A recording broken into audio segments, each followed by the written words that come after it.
I remember when I was a bacher in yeshiva, I would at times take a taxi to Shari Chesed because they had a restaurant there, which wasn't very fancy, but it was not as crowded as the eateries in Geula. There were some times when I played a sort of game with the taxi drivers. I would tell them that I'm an American, but I think I know more Hebrew than they do. So you would both say a Hebrew word, and the other person would have to translate it. If I won, the taxi ride was for free. However, if he won, I had to pay double the price. I remember one day getting into a taxi in the mood to try my luck, and I always had 2 or 3 very difficult and rarely used Hebrew words in my pocket.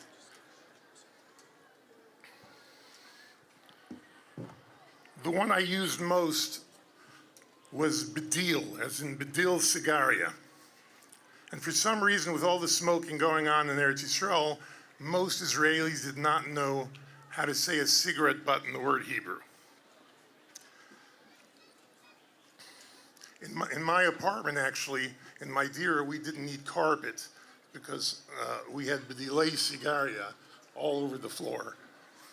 So I got into the taxi, told the driver that I could go to Shari Chesed, and asked him if he's game to play this out. He chuckled and said, absolutely.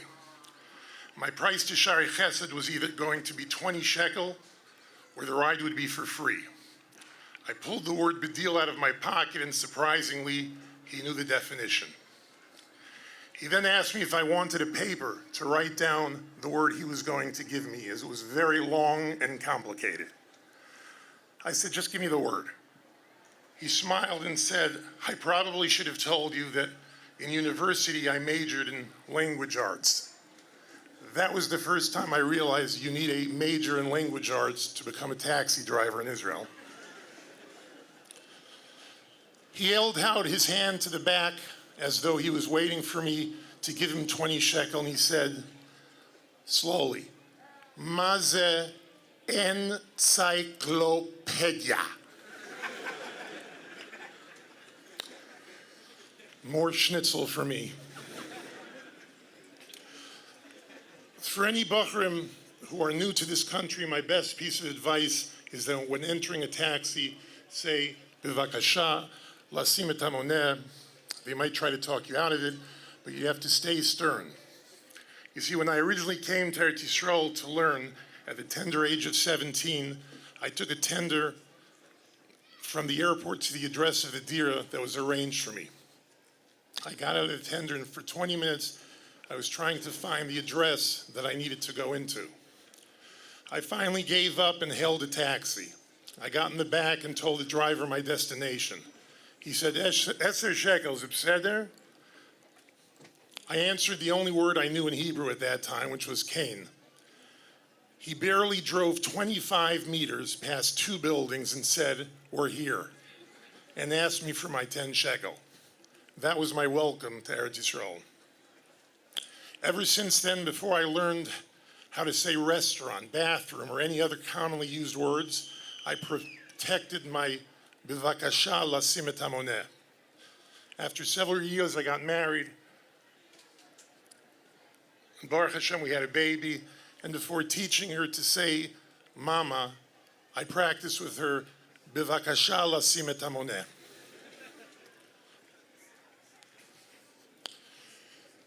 Bershus Rosh HaYeshiva, Rosh HaYeshiva, Rabbanim, Loimdei Torah, V'Tomchei. An old age question, a topic that can be discussed for hours, for days, for years. Why do people hate Jews? The Jews are less than 0.5% of the global population. They shouldn't concern or be relevant to anyone. The Bedouins, for example, have a world population of approximately 21 million people, a third more than the Jews. We never hear of them, and they have, to my knowledge, never been persecuted. Yet the Jews, despite the minimal space that they take up in the world, have been the center of attention for the last 3,000 or so years. Throughout the years, I've heard many answers. The Jews own banks. The Jews skew the country's financials just to benefit themselves. The Jews used to use blood from babies to make matzahs. But these are all excuses. And they're not the underlying issue, but the underlying issue that perpetually causes people to hate Jews. Since the recent election in the United States, I've posed this question to many goyim who work for me, who work with me, people I feel I can have an honest conversation with. And I asked them bluntly, quote unquote, I'm a big boy, I can handle it. Why does the world hate us? Why does the world center its attention on us, especially since we are only close to 0.5% of the world population? The general answer that I hear time and time again is that people do not like elitism. Other religions despise a nation that has a superiority complex. Every other religion spends time and resources on missionizing and cultivating the multitudes of people who have not found religion to satisfy their need for true meaning and fulfillment. The Jews not only do not view it as part of their religious obligation to bring other people to see the light, but in fact, they deter and turn away anyone and everyone whose interest is to convert to Judaism. The image that projects is that we Jews believe they are too inferior to join our chosen nation. Nobody wants to be looked down upon. There isn't much honor in coming in second place. But in fact, it is true. We are to consider ourselves better than all other people and to be a light unto all other nations. You see, elitism by nature is a bad character, a terrible midah. However, that's only if you're a self-chosen elitist, if you made your own determination that you are in fact superior to other people. That doesn't compare to elitism that is God-given. We didn't decide that we are better. Ata v'chartanu mikol ha'amim. You chose us from all the other nations. V'remamtanu mikol ha'shonos. You lifted us above all the other religions. We were all at Har Sinai when Hashem set higher standards and expectations for his chosen people, a nation that could be used as a model for all others. Unfortunately, this impression naturally doesn't sit well with the masses. It has the power to eat away at them regardless of how few Jews there are. It causes insatiable hate that people can't just put aside. Once the Eibishter did that, that's an elitism that we're born with. That's an elitism that was given to us at Har Sinai. And because of this elitism, the Goyim are constantly trying to annihilate us. B'chol dar v'dar oimdim aleinu l'chalisenu. The most recent event reflecting this was the Holocaust. If you listen to recordings of the speeches delivered by Hitler Yamach Shemoy v'Zichra, you'll notice that he didn't want to kill the Jews because their noses were too big, or because they ran the banks, or because they were running the economy. In fact, he couldn't restrain himself. He couldn't halt Zechain, and he said it straight out. He wanted to destroy the Jews so he can create a superior race. And in order to do so, he had to get rid of the inferior race, the Jews, the gypsies, and retarded people. His message was, not only aren't you equal to us, but you're lower. You're inferior to us. Hitler Yamach Shemoy was addressing our elitism. He saw it. He knew it. Hitler Yamach Shemoy observed that throughout the ages, nothing else worked to break this God-given elitism. He talked himself and into the German people and his allies that we are, in fact, an inferior people. He said that to create a superior race of smart, good-looking, capable people, you have to get rid of the Jews.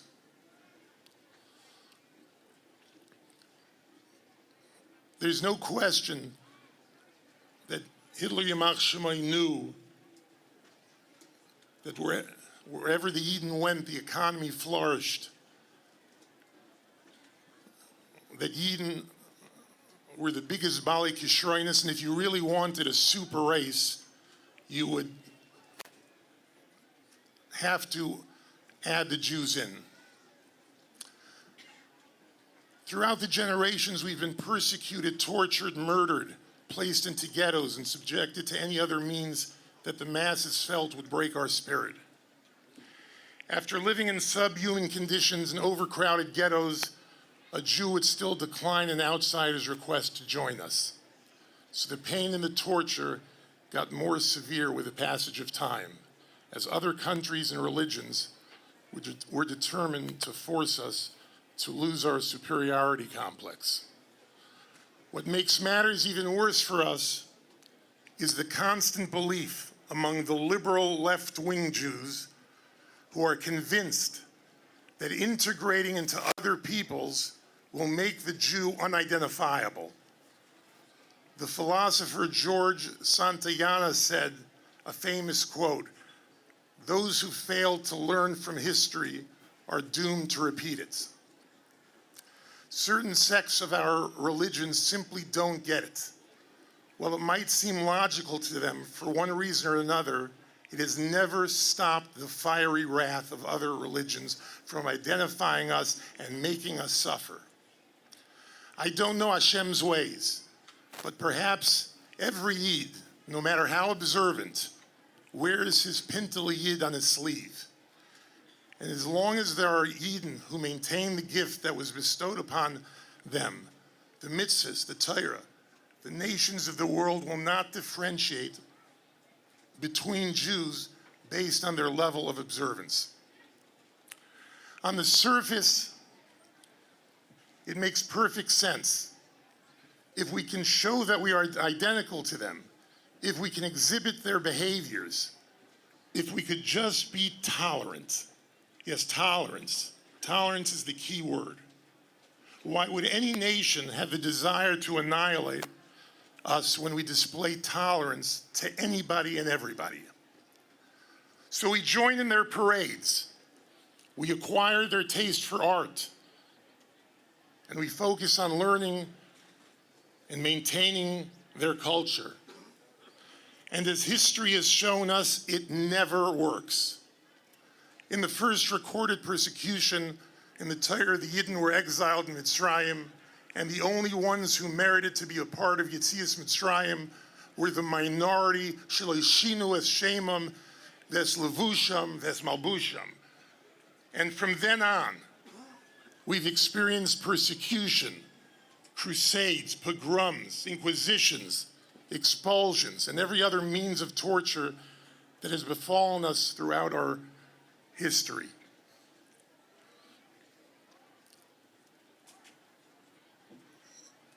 But the answer is no. Sympathizing with the quote-unquote peaceful Palestinians, understanding the animal sensitivities of PETA, and convincing ourselves that we enjoy perverted behavior doesn't earn us a get-out-of-jail-free card. Ata v'chartonu mikol amim. At this point, we're just following orders, otherwise known as mitzvahs.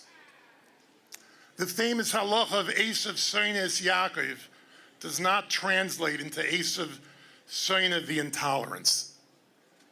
It's actually somewhat surprising to see college students across the United States advocating for the quote-unquote peaceful Palestinians, when in fact these protests are racial and anti-Semitic. But what justifies their actions is that there are Jews to the right of them, to the left of them, in front of them, and behind them. Clearly, if these Jews are participating in the same protest, it can't possibly be considered anti-Semitic. The path of the far left seems endless. We Jews are so desperate that the majority of us will vote for Obama, Clinton, the Iran nuclear deal, and everything else that spits into the eyes of our rich heritage. We see this so regularly that it desensitizes us to deranged, preposterous, irrational behaviors that they exhibit. These Jews want nothing to do with us, with Eretz Yisrael, for fear of being labeled. They made and transformed tolerance into a religion. I hope that I'm not being insensitive, since we're still Taich Shana of Harambe the gorilla. Harambe the gorilla that was unfairly murdered as a result of the curiosity of an innocent 3-year-old baby. How dare they shoot a harmless, friendly gorilla who was playing so nicely with a 3-year-old infant in the pool of water. Harambe was completely innocent. It was that little pesky child who, despite knowing the risks, decided to climb over the fence of the gorilla enclave. Just a few years ago, an animal trainer in San Diego was murdered by a killer whale without being provoked. PETA explained to the world that these killer whales are not in their natural habitats. This particular killer whale clearly just snapped. The liberal left-wing media ran the headline, "Killer Whale Attack." Now, maybe I'm the crazy one, but to me, an example of a killer whale attack would be, say, if you were relaxing at home after a long day's work, the bell rings and you open the door to the sight of a killer whale who jumps you. Getting into a pool with a beast that's 75 times your weight and has decided that he wasn't fed enough sardines that day doesn't constitute a killer whale attack. The leftist organizations constantly follow Israeli soldiers, holding video cameras so they can jail a Jewish soldier who shot and killed a terrorist who was stabbing everyone in sight. Yes, we are so tolerant of minorities, the animals, and groups that engage in perverted behaviors. Yet when more than half the country elected a president not of their liking, the protests for weeks on end bred violence that required the use of the National Guard to attempt and restore order to our quote-unquote tolerant people. There was a shooting in Las Vegas last week, a senseless tragedy where 58 people were murdered and hundreds more were injured. While we may never know the truth about what caused this deadly provocation, I myself strongly predict that this massacre was simply an anti-Trump lesson for us all, where a man who clearly didn't get enough fulfillment from the regular anti-Trump protests decided to show Trump and the rest of the United States of America that the president's Muslim ban will not dictate the measure of domestic terrorism. The fact that this tragedy occurred at a festival for country music that is primarily enjoyed by middle America, or what we call the red states, who clearly voted for Trump, shouldn't go unnoticed. Further proof of this theory emerged in yesterday's media when the FBI disclosed that this deranged man's original plan was to commit this brutal act in Chicago, Illinois, not surprisingly, at a country music festival. Unfortunately, these corrupt leftist thinking is now growing in Eretz Yisrael and is a direct import from America. You can see it all over, but it hits closer to home in, say, a movement called Women of the Wall. A bunch of women who suddenly decided that despite their own mothers and grandmothers not pulling this stunt, they felt the need to be frummer and sneak in Sifrei Torah, an act done intentionally to incite us intolerant Orthodox Jews. I have no doubt that if the Haredim decided to pick another wall in the deep alleyways of Mei Sharm, it wouldn't take 3 days for the women to show up and claim their self-given rights to that wall as well.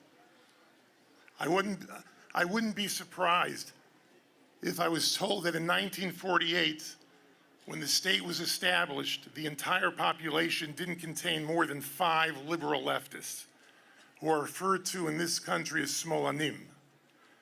This is the new tolerant Israel. There's no suffix in my mind that if the trial of Adolf Eichmann, Yimach Shemai v'Zichrei, who was responsible for murdering millions of Yidden, had occurred in Israel today, he would have surely been acquitted. After all, he was just following orders. It was nothing personal, and we are indeed a tolerant people. I can only imagine that at the onset of World War II, when these leftist Jews were packed into cattle cars, they were puzzled and knew that there had to be some misunderstanding, some mistake. Why would anyone hurt such tolerant people? Dr. Mengele, Yimach Shemai v'Zichrei, during his selexia process, directed Jews to the left to be immediately killed and Jews to the right to be used for slave labor. These naive Jews heard Mengele say to the left and were finally relieved that this misunderstanding was cleared up, only to be marched directly into the gas chambers. But I also have no doubt that when the doors were locked and secured and a Zyklon B started spreading through the room, most of these people died with the words of Shema Yisrael on their lips. They died al Kiddush Hashem.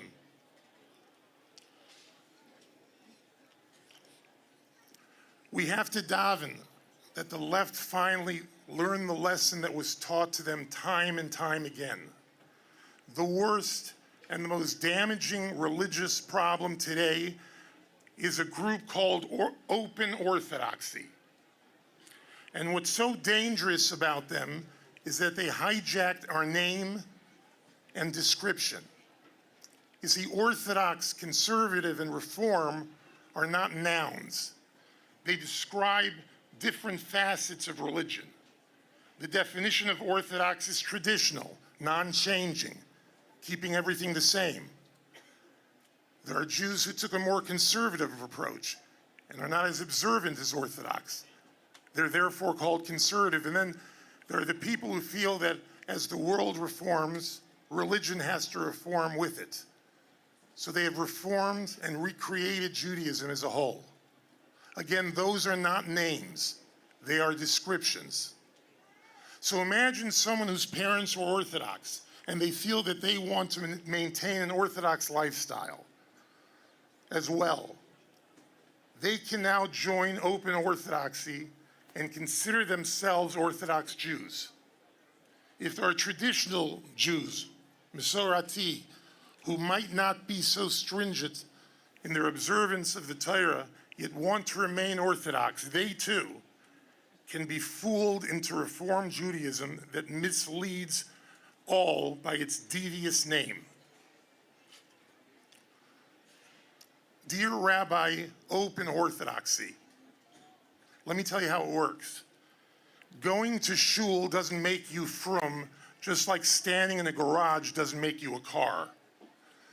Call it whatever you want, but this religion can be best described with the famous words of the President of the United States as fake news. It's all fake. There's nothing Orthodox about them.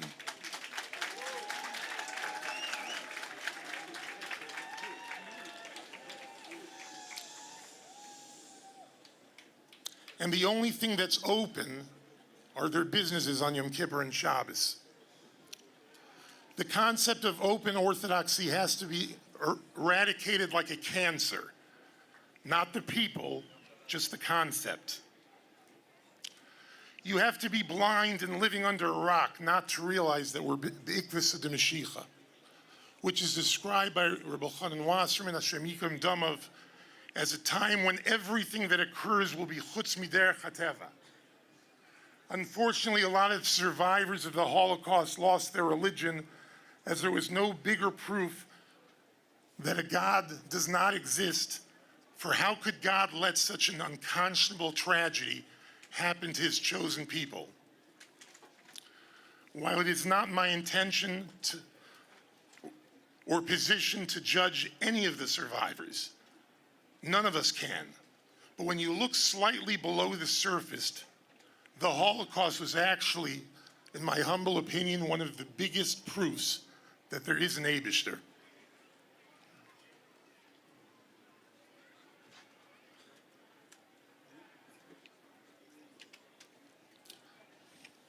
Imagine for a moment that tomorrow morning you're awakened at 5 o'clock in the morning by your neighbors, by your business associates, by the postal man, by your doctor, screaming above the noise of the barking dogs to move quickly because those who didn't will be killed on the spot. Imagine their uniforms and their big sturdy boots pushing everyone into cattle cars for a 3-day journey, standing room only without any food or drink until they finally arrive at a death camp to see their pediatrician throwing babies into ovens, forcing the city Vaad to dig a grave only to occupy it moments later. Shooting, killing, torturing without a second thought, as though this was their job from 9 to 5 for the last 20 years. It won't take you long to realize that most of these death camps were operated by doctors, students who had a passion from their early teens to help people, to cure people, eventually taking the Hippocratic Oath. You would have no doubt, you'd be 100% confident, in fact, that there was a greater power possessing the hearts and brains of these soldiers. It can possibly be explained as though each one of them was taken over by a Dybbuk. Someone up above was merely using them as puppets. Right after the Holocaust, the mayor of a German city was brought to the concentration camp for the first time to see what had occurred. That night, the mayor and his wife hanged themselves. They couldn't fathom what had taken place under their noses. Because under normal thinking, it was unconscionable.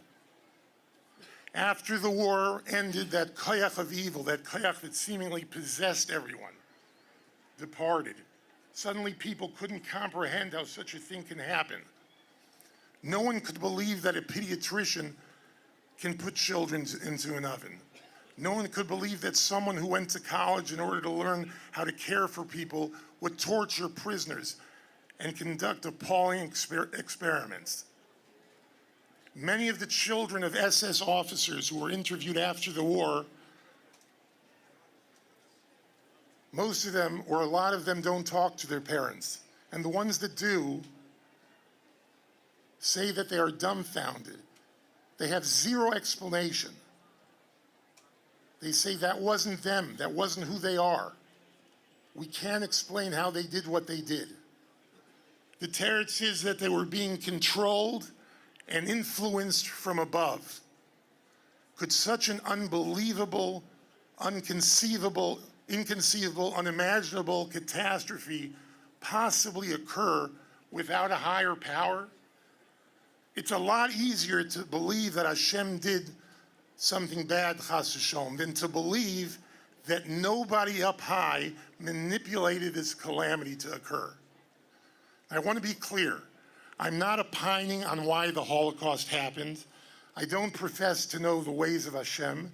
However, I'm convinced that such a heinous and incorrigible atrocity could not have occurred without people of high culture, without being administered via something very unnatural, which in my mind constitutes 100% proof that there is a Rabbeinu Shalom. Ikvisod Moshiach, everything chutz miderech hateva. How do we explain a television actor / businessman who entered the presidential race knowing that he didn't stand a chance. And his polls continued to go higher and higher, despite the fact that he embarrassed an American war hero, despite the fact that he impersonated a crippled reporter, despite the fact that his perverted speech was recorded for public consumption, despite the fact that he said in his own words that he can go to Manhattan during the day, shoot someone in the head, and he would still be elected president. Teva/normality would tell you that they would rush him to the closest mental institution. Yet to everyone's shock and awe, he actually became the 45th president of the United States of America. Can you say that the voters were acting out of their own reasoning, out of their own volition? Or do you have to say yet again that there's an Eibishter high up who is simply puppeteering the creatures he created? Ik v'sod Moshiach, everything chutz miderech hateva. How does one explain that there are so many people in the world seeking fulfillment in their life who decide to all of a sudden join a religion? And there are a lot of choices. They can become Christian, Mormon, Buddhist, etc., etc. And yet the largest inorganic growth and fastest growing religion is Islam, a religion where the TV broadcasts each day and show the decapitations of heads, which are then hung on fences. Thousands of them kill each other every day, to the point that these stories don't even make it to the media anymore. This is a religion whose adherents on 9/11 destroyed and instilled fear in the pillars of the United States. A religion that you can depend on for at least one story a week of horrible, unconscionable terror, which might just be the result of a cartoon that they didn't particularly like. This is the religion that people want to join? This is the religion that they choose with all the other peace-loving religion that exist as alternatives? How can that be explained without admitting that yet again there's an unnatural koyach that is processing and possessing the brains of these people?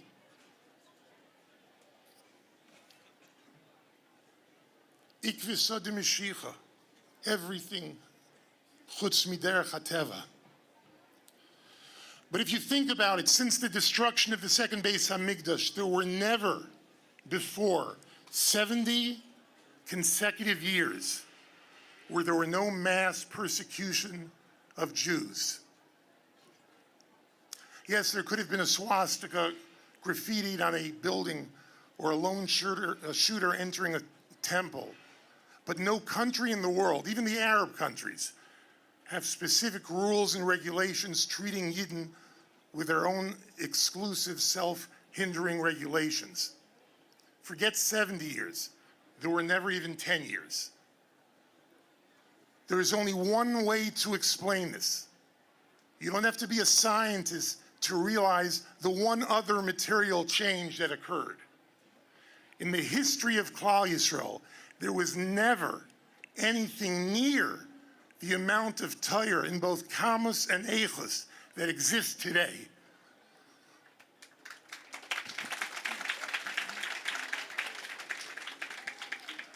We read about pre-war Europe.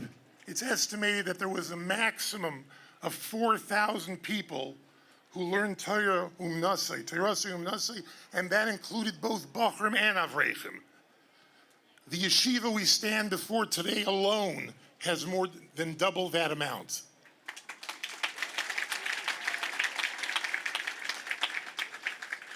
There's been no time in history when chesed overflowed like it does today, when there are organizations for every conceivable tzara or need that a fellow Yid may need as of today. So there's a slight misunderstanding in the Chayk Giyus, otherwise known as the Tal law. They are correct.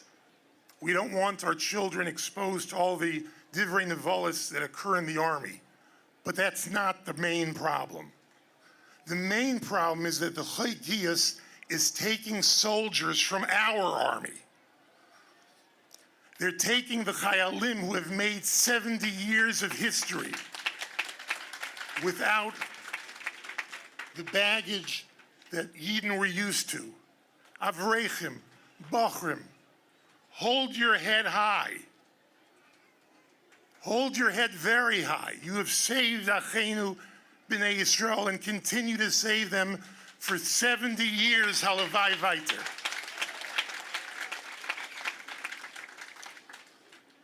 No matter what law is passed, we will never let anybody steal any of our foot soldiers. We can't risk it. We're dealing with Yiddish blood. As an aside, I'd like to mention the following. Let me first say that I don't condone illegal behavior. I don't condone people getting entitlements that they're not deserving of. There are laws in every country. Even the Mishnah in Pirkei Avos talks about the need for a government if not everybody would swallow one another. However, because these things involve our brothers, we have to at least look at the other side of the matter. We need to look at the spirit of the law. The spirit was to provide certain entitlements to poor people. If someone is on a certain poverty level, they receive free health insurance grants. But poor is a relative term. You can make a lot more money as a frum yid and be poor than a poor guy down the block. For a yid, housing is more expensive. There's sukkahs, Pesach, other Yemim Tovim, expenses, and of course the big one, tuition. In reality, you can't even compare the number of entitlements that were incorrectly approved to the amount of money that the state saves on tuition for tens of thousands of Yiddish Kinderlach who attend private schools. And if you would go to the governor or to other politicians to lobby for tuition aid, they'll immediately tell you that they'd love to do this, but it would simply be unconstitutional. They'll go on to explain the separation of church and state. But the truth is that our desire to have our own schools is way beyond church and state. We passed that over 20 years ago. We want our own schools because we want schools that don't need metal detectors. We want our children to go to schools where they won't learn how to use drugs, where our daughters can remain holy and pure, where our children aren't exposed to immorality and vulgarity and all the latest and greatest perversions that are available. We want our own schools so that our kids could return home no worse than the way they left.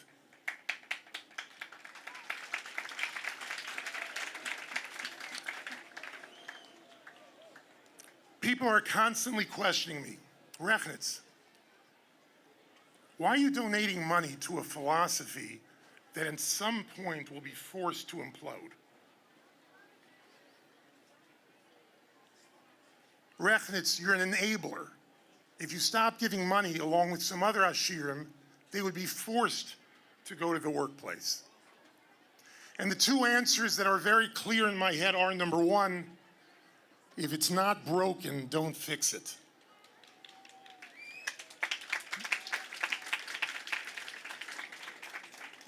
I will have no part of interfering with 70 consecutive years of incomparable Torah and Chesed, countless Gemachim, organizations to help every tzara that can affect Klal Yisrael.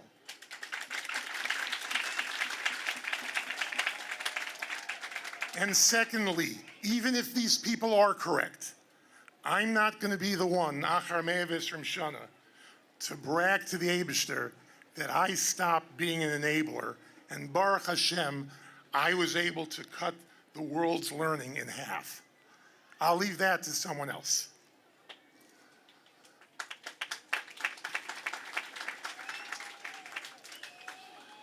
Over 10 years ago, I was sitting at home on the couch, and there was a knock at the door.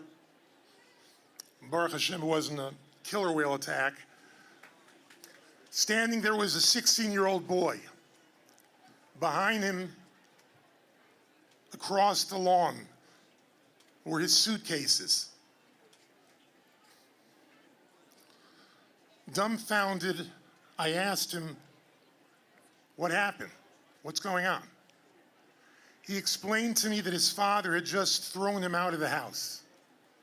I didn't want to speak to him. I didn't want to speak to his father on the telephone in front of him, so I drove down to his father's home. The father was teary-eyed. This man knows from Tsaras Lo Yoleinu. He lost a son at a younger age. As soon as I asked him why his child was in my house and why his suitcases are all on my lawn, he broke down. And he said, "You don't know the tsar that I'm experiencing now. When I lost my younger son, it's ein adoima to the tsar that I'm feeling right now. And all of us should never know from either of them." And he's continued, he said, "You know, when you have a kid, the first few times he does something wrong, you give him a timeout. The next few times he does something wrong, you take away his allowance. If things chas v'sholom get worse, you tell him that he can't use his bike for a month. But then when all that doesn't work and things start spiraling out of control, you take him to therapy, and you even join one of the therapy sessions because you lost your temper a few times and you slapped him up. After therapy doesn't work, you have a problem because you have other kids in the house. And depending on what the child is doing, he can end up being a terrible influence on your other children. And you can't sacrifice your other children for this one child." He said, "I spoke to my Rav, and he told me, you don't have a choice. He can't stay in your house. The father told me you should never know that tsar of escorting your child out of your home." I remember his father continued bringing him home from the hospital when he was born. And now, 17 years later, I had to escort him out of my house and tell him, "You can't be home with us." A 17-year-old understands a lot, but there's a lot that he doesn't understand. While it's extremely painful for him, he doesn't know what the future holds. Can he ever come back? Will he ever see his parents? Will he ever see his siblings? Right now, his house is off limits. None of us should ever know from this. But ein adoima the tsar of losing, he continued, my first son to the tsar I now feel. You second guess yourself, because maybe you're the one to blame. Maybe it was your chinuch, your derech of chinuch, that caused you to have to throw him out of your house. These and other thoughts go through your head, and you simply can't function. The boy stayed at my home for a week, then he went to a Chabad treatment center for about a month, and then he went home. And I'd love to tell you that today he's a young man learning in Kyle with 5 kids, but he's not. Unfortunately, he's not from today. It's not your happy storybook ending. We're sitting here with all this Torah. From the 4 Kvutzas Haaretz, there's Torah everywhere. There are yeshivalites learning Torah, Balabatim learning Torah, everyone learning Torah. Torah has become the norm. In fact, today it's a time if you're not learning Torah. And in addition, we have the Chasadim. So why is Moshiach not coming? We're in Ikvus Mashiach. Where is he?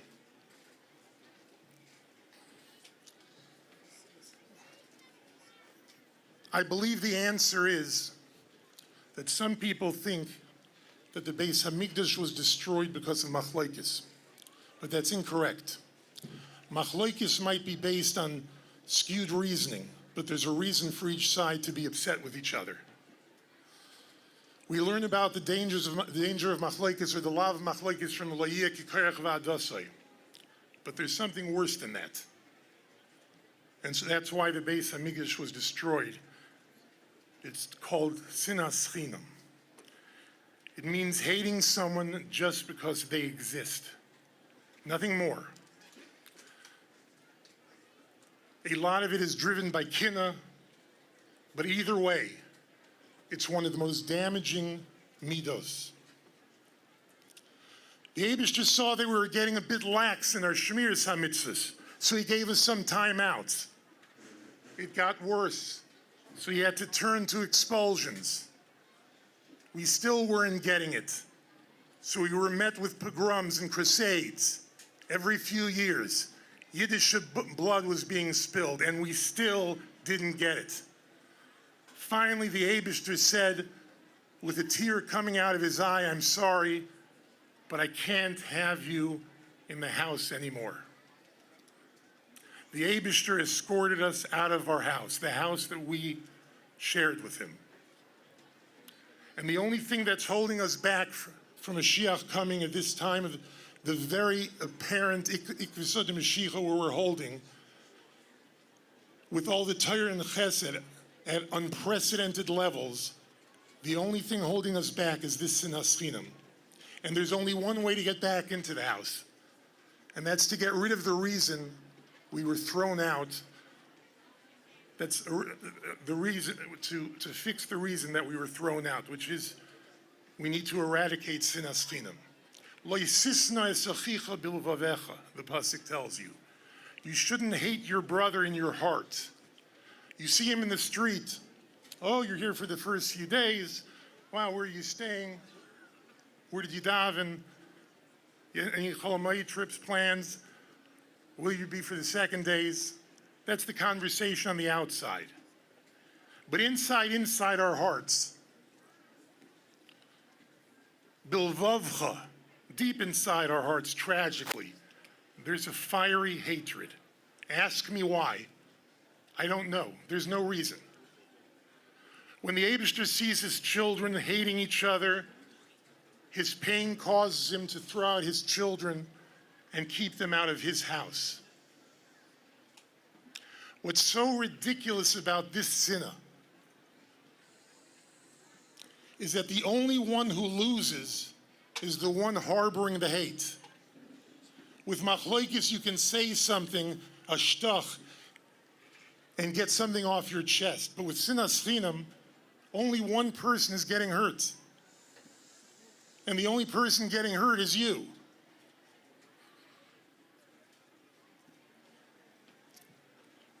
It creeps inside you. It eats away at you. I noticed this Yom Kippur that in the Avinu Malkeinu at the end of davening that we say during Musaf, in Chazaris Hashatz, Shlomo Rachamechu v'Yishkascha v'Chalidever v'Rov u'Shvi u'Mashchis v'Avin, etc., etc. V'Chol Machla v'Chol Takola v'Chol Minei Peronias. Everything it mentions are just oinshim. It doesn't mention any averis, just the oinshim, the punishments. But then why is sinas chinam mentioned? One would think that sinas chinam is the avera. The teretz is pashut, that it is the oinish. It must be a punishment. Because with sinas chinam, you're the one who's suffering. You're the one who's getting sick from it. It'll drive you nuts. It eats you up. It destroys you.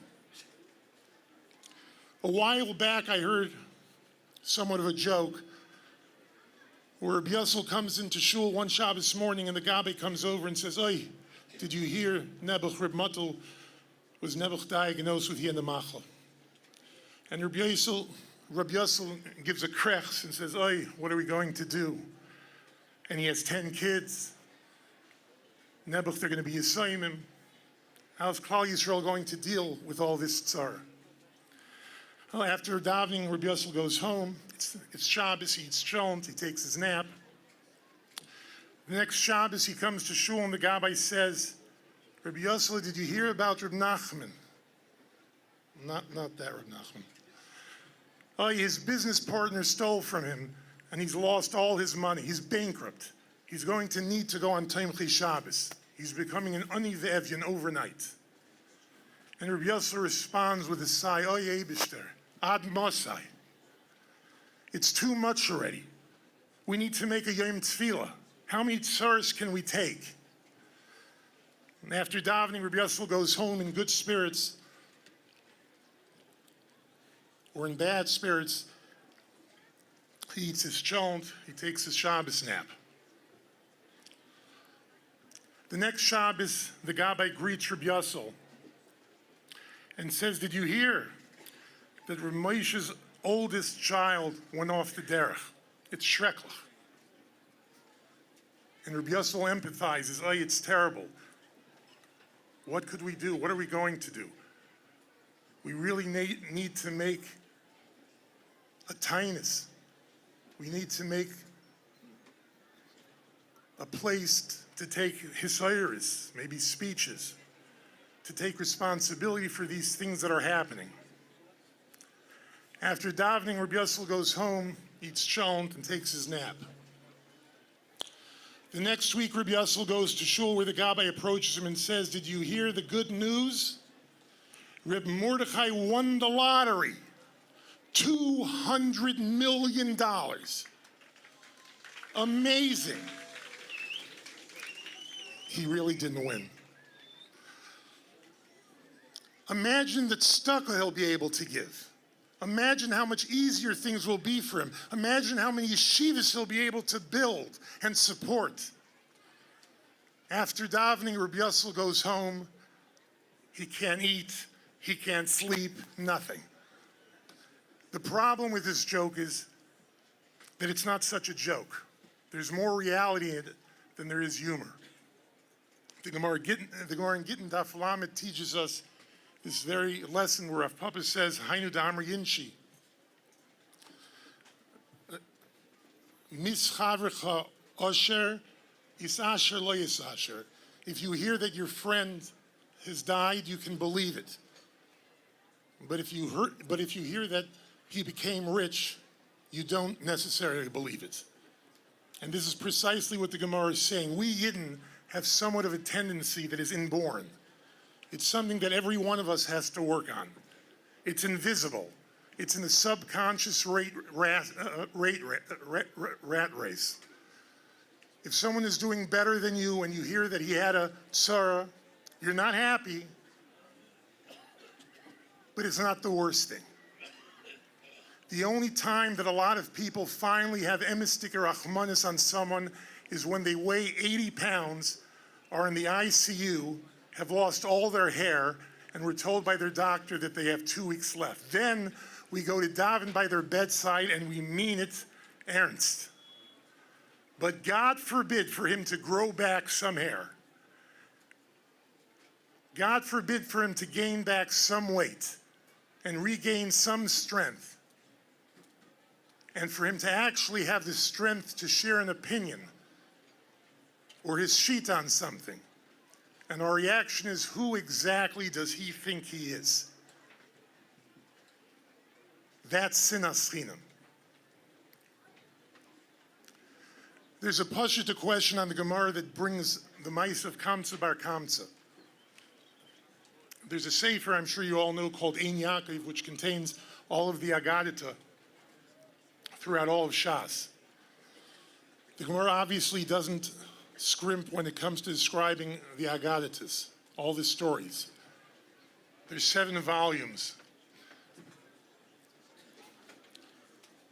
Why then, when discussing the story of Kamsa and Bar Kamsa, one of the biggest tzaros in Klal Yisrael's history, leading to the destruction of the Beis HaMikdash, doesn't the Gemara tell us what were they fighting about? What was the deal? What did they do to each other? The Teretz says there was no machlokes. The Araya, The Gemara doesn't mention a machlokes, and if there had been a machlokes, Kamsa would have known very well not to go to the wrong house. He would have never shown up. He would have known that if it was the wrong address, he shouldn't go. So what was it about? It was about sinas chinam. He didn't know he was hated. He didn't know he was in a rat race. We see tremendous sinna between the Chilonim and the Charedim, particularly regarding the army issue. My great uncle told me a story 30 years ago that provided much insight. He was unfortunately a Fry Yid. He went from Poland straight to Palestine before the war broke out. On the Yom Kippur War in 1973, he was in shul in Yerushalayim, as everybody, even the friar, or at least 30 years ago, were in shul on Yom Kippur. The sirens began ringing. The order was for everyone to go to the military base. Everybody, whether or not you were part of the reserves. Everybody could help in some way. One of the friar people who was in charge ushered the mispalim out of the shul, directing them where to go. And then he stopped. There were about 20 frum people still remaining. Frum people, davening. You, he said to them all, you stay here. We need you here in the shul. My great uncle was in that shul when that happened. The Fry Yidden, while they make believe that Torah and Tefillah are meaningless, they have that Pintel Yid. They understand the truth deep inside. Hypothetically, if the Chayk was implemented and every Frum Yid from Yerushalayim, from Kiryat Sefer, and from all of Eretz Yisrael decided that they were all moving to America, I'm confident that the friar wouldn't let it happen. Because deep down in their hearts, they know that there's an Eibishter.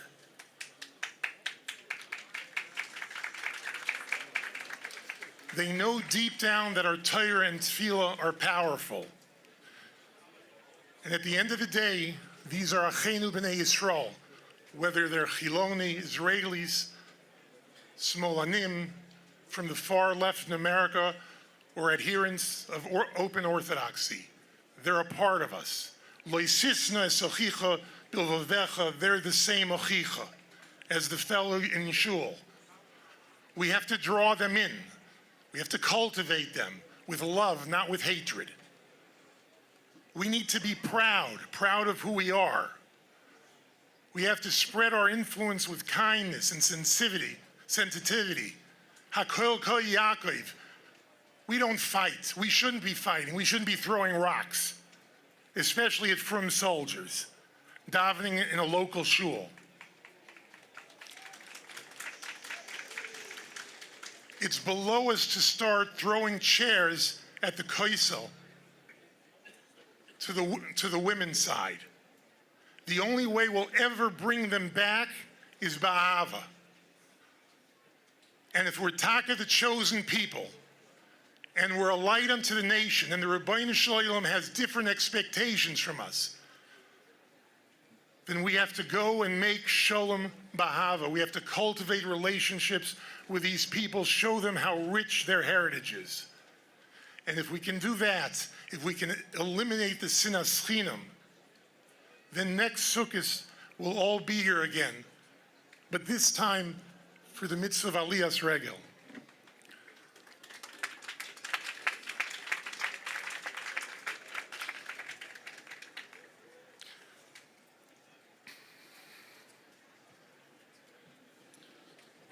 Should I give extra money or another song?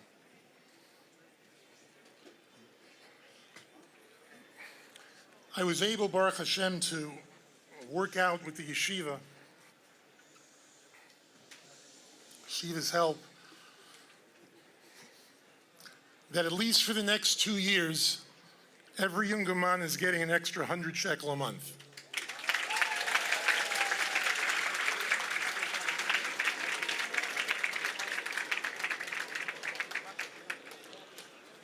But beyond 2 years, it's really about you.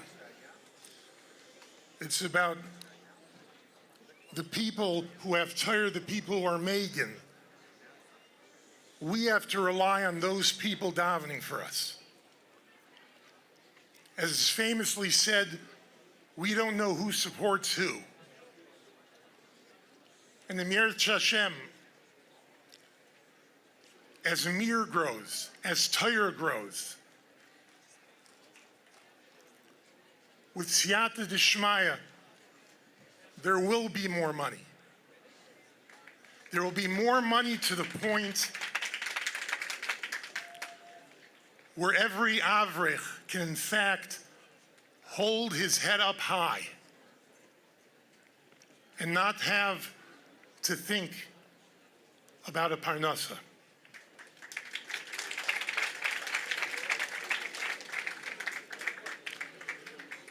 Again, I apologize for being late.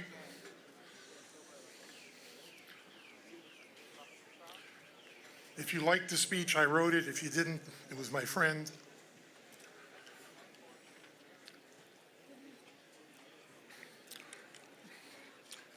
And Emir Hashem, I look forward to being here with everybody again next year with only Besuras Tovos. Amen.